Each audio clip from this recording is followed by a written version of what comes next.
Friends আমার নাম সুদীপ প্রামাণিক। আজকে আপনাদের সাথে শেয়ার করব নন রিটার্নেবল প্রোডাক্টের A to Z collection. A to Z collection আমি আপনাদেরকে বলে দেবো যে কী কী প্রোডাক্ট আছে সেটা নন রিটার্নেবল প্রোডাক্টের আপনি বিজনেস স্টার্ট করতে পারবেন। কী কী বেনিফিট আছে নন রিটার্নেবল প্রোডাক্টের, কাস্টমার একবার যখন পিক আপ করে নেওয়ার পর সেটা জিনিসটা রিটার্ন বা এক্সচেঞ্জ করতে পারবে না। নন রিটার্নেবল প্রোডাক্টের A to Z ভিডিও তৈরি করা আছে যে কীভাবে আপনি শুরু করবেন, কোথায় আপনি সেল করবেন, কীভাবে আপনি সেল করবেন, কোন স্ট্র্যাটেজিতে সেল করবেন। A to Z ভিডিও ডেসক্রিপশানে আছে এবং কোন কোন রিজনে কিছু রিজন আছে যে কিছু নন রিটার্নেবল প্রোডাক্টে রিটার্ন বা এক্সচেঞ্জ অ্যাভেলেবেল আছে।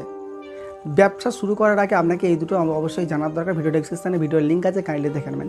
এই ভিডিওতে আপনাদের সাথে শেয়ার করব A to Z non returnable প্রোডাক্টের কালেকশন। অ্যামাজন, ফ্লিপকার্ট নয়, A to Z সব সাইটেই আপনি এই প্রোডাক্টগুলো সেল করতে পারবেন। এখানে নন রিটার্নেবল প্রোডাক্ট যেহেতু রিটার্ন অ্যাভেলেবেল নেই।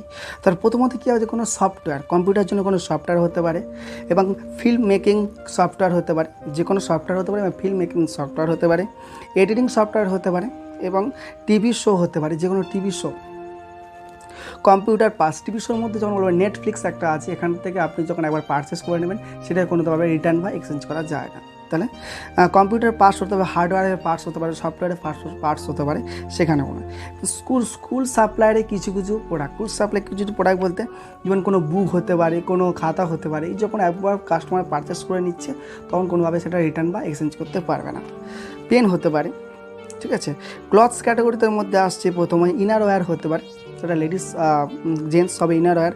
জিম সাপ্লিমেন্ট, যারা জিমে আছে, যারা লেডিস বলছি এবং জেন্টস বলছি, যারা জিমে আছে, জিম সাপ্লিমেন্ট মানে পাউডার যে পাওয়া যায় না বডিকে গ্রোথ করার জন্য, বডিকে মজবুত করার জন্য, সেই যে পাউডারগুলো একবার যদি আপনি পারচেস করে নেন সেটাকে রিটার্ন বা এক্সচেঞ্জ করতে পারবেন না। তাহলে জিম সাপ্লিমেন্টের পরে চলে আসছে বিউটি প্রোডাক্টে। লেডিসের যে বিউটি প্রোডাক্টের মধ্যে কী কী আছে, যেমন শ্যাম্পু আছে, লোশন আছে, এখানে আমি লিপস্টিক আছে, নেল পালিশ আছে, বডি অয়েল আছে।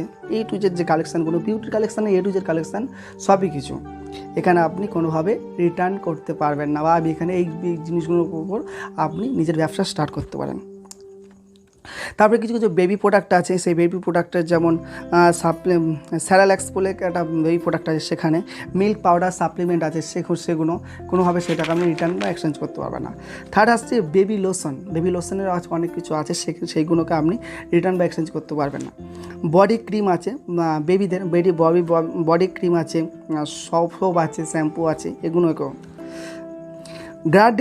গার্ডেন যে সাপ্লিমেন্ট দেবেন, কিছু দেখবেন যারা হাই লেভেলের লোক তারা কী করে, তাদেরকে ব্যালকনিতে দেখবেন কিছু গার্ডেন দিয়ে দেয়, গার্ডেনের একটা মানে কার্পেট মতো টাইপের এই যে জিনিসগুলো আছে। সিডস বা লাইভ প্ল্যানেট, মানে কোনো হয়তো প্ল্যানেট কিনেছেন আপনি, জীবন্ত কোনো গাছ কিনেছেন, সেগুলোকে আপনি রিটার্ন বা এক্সচেঞ্জ করতে পারবেন না। যে কোনো ধরনের হতে পারে, যেমন টিস্যু পেপার, টয়লেট ক্লিনার যে কেমিক্যালগুলো আছে সেগুলো আপনি রিটার্ন বা এক্সচেঞ্জ করতে পারবেন না। মোবাইল অ্যাক্সেসরি কিছু কালেকশান আছে, যেমন টেমপ্লেট গ্লাস আছে, যেমন স্ক্রিন গার্ড আছে, এগুলোকে আপনি রিটার্ন বা এক্সচেঞ্জ করতে পারবেন না। তাহলে ভিডিও গেম আছে, অটোমেটিক সাপ্লিমেন্ট আছে, যেমন পারফিউম আছে, কার অয়েল আছে, যেমন কার ক্লিনার আছে।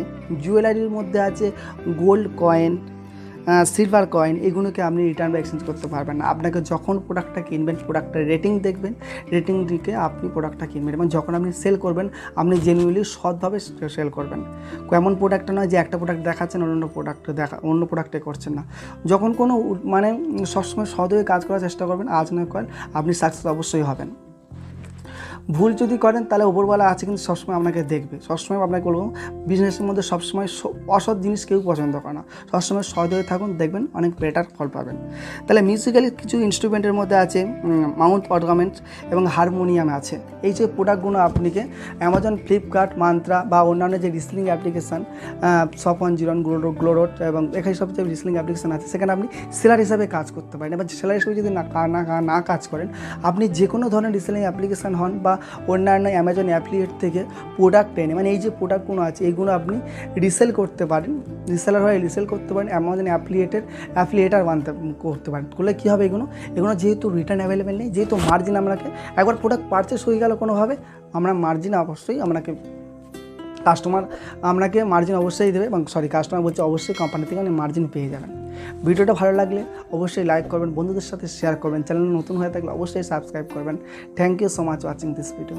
জয় হিন্দ, বন্দে মাতরম।